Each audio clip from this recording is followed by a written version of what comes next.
Hi friends, welcome to Suhi spice kitchen. இந்த வீடியோவில் நம்ம என்ன ரெசிபி பார்க்க போகிறோன்னா, ரொம்ப டேஸ்ட்டாக 10 நிமிஷத்தில் செய்யக்கூடிய ஈஸியான ஹெல்த்தியான ஒரு ரெசிபி தான் நெல்லிக்காய் சாதம் ரெசிபி. எப்படி செய்யலான்னு பார்ப்போம். இதில் விட்டமின் சி ஜாஸ்தியாக இருக்கனால இது ஹேருக்கு, ஸ்கின்னுக்கு எல்லாத்துக்குமே ரொம்ப நல்லது. இப்போ நம்ம நெல்லிக்காவாக குழந்தைகளுக்கு கொடுக்கும்போது சாப்பிட மாட்டாங்க. அதனால் இந்த மாதிரி சாதமாக நம்ம செஞ்சு கொடுக்கும்போது அவங்களுக்கு ஃபுல்லான சத்து அவங்களுக்கு போனது மாதிரி இருக்கும். ரொம்ப ஆரோக்கியமான ஒரு உணவு தான் இந்த நெல்லிக்காய் சாதம் ரெசிபி. வாங்க இதை எப்படி செய்யலான்னு பார்ப்போம். முதல்ல ஸ்டவ் ஆன் பண்ணிவிட்டு கடாயை வச்சுக்கலாம். கடாய் ஹீட் ஆனதுக்கு அப்புறம் நான் ஒரு 2 ஸ்பூன் நல்லெண்ணெய் விட்டுருக்கிறேன். இந்த நல்லெண்ணெய் ஹீட் ஆனதுக்கப்புறம் கடுகு, கருவேப்பிலை போட்டுக்கலாம். கருவேப்பிலையும் போட்டுட்டு நல்லா வதக்கிட்டு நான் கொஞ்சம் துவரம் பருப்பும் உளுந்தம் பருப்பும் எடுத்து வச்சுருக்கிறேன். நீங்கள் கடலைப்பருப்பு வேணால் போட்டுக்கோங்க. இந்த துவரம் பருப்பையும் உளுந்தம் பருப்பையும் நான் எப்போவுமே என்ன பண்ணுவேன்னா ஒரு 2 நிமிஷம் தண்ணியில் ஊற வச்சு போடுவேன்.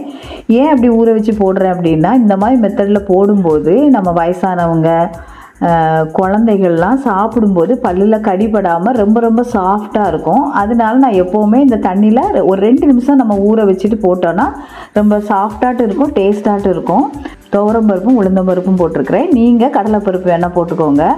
இப்போது நான் அது வதங்கினதுக்கப்புறம் நான் வேர்க்கடலை போட்டிருக்கிறேன். ஒரு 2 ஸ்பூன் வேர்க்கடலை, வறுத்த வேர்க்கடலை போட்டிருக்கிறேன்.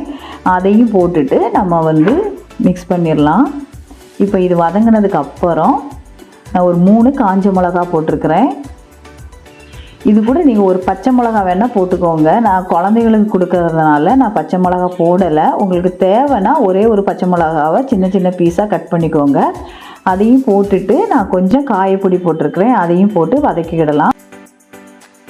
இது வதங்கினதுக்கப்புறம் நான் நெல்லிக்காய் எடுத்துருக்கிறேன். இந்த நெல்லிக்காயிலேருந்து 4 நெல்லிக்காவை நம்ம துருவலில் வச்சு நல்லா துருவி எடுத்துக்கிடலாம்.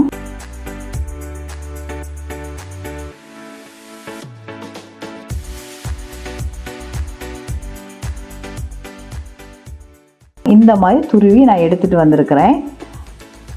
இதையும் போட்டுட்டு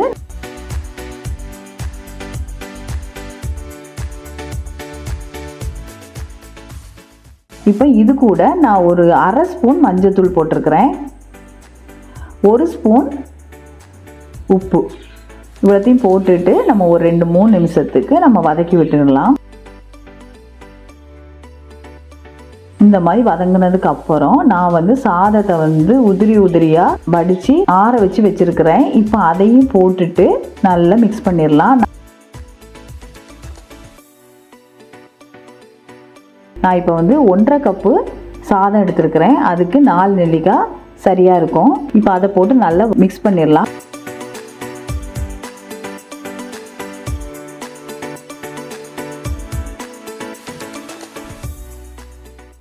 சாதம் மிக்ஸ் பண்ணும்போது நம்ம அந்த டைமில் உப்பு செக் பண்ணிக்கோங்க.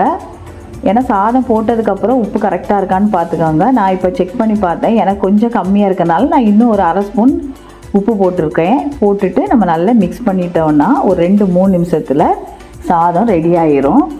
இப்போ நம்ம ஒரு பாத்திரத்துக்கு இதை மாற்றிடலாம். இதை நம்ம குழந்தைகளுக்கு வாரத்துக்கு ஒரு 2 முறையாவது நம்ம இந்த மாதிரி நம்ம செஞ்சு கொடுத்தோன்னா நம்மளுக்கும் அவங்களுக்கு சத்தான ஆகாரம் கொடுத்த மாதிரி இருக்கும். அவங்களும் முழுமையாக அதை சாப்பிட்டுட்டு வருவாங்க. அதனால் இது கண்டிப்பாக உங்கள் வீட்டில் ட்ரை பண்ணி பாருங்கள். 10 நிமிஷத்தில் ஈஸியாக செய்யக்கூடிய ஒரு நெல்லிக்காய் ரெசிபி. இதை உங்கள் வீட்டில் கண்டிப்பாக நீங்கள் செஞ்சு பாருங்கள். இந்த வீடியோ உங்களுக்கு பிடிச்சிருந்துன்னா லைக் பண்ணுங்கள், ஷேர் பண்ணுங்கள், கமெண்ட் பண்ணுங்கள், சப்ஸ்கிரைப் பண்ணுங்கள். தேங்க்யூ.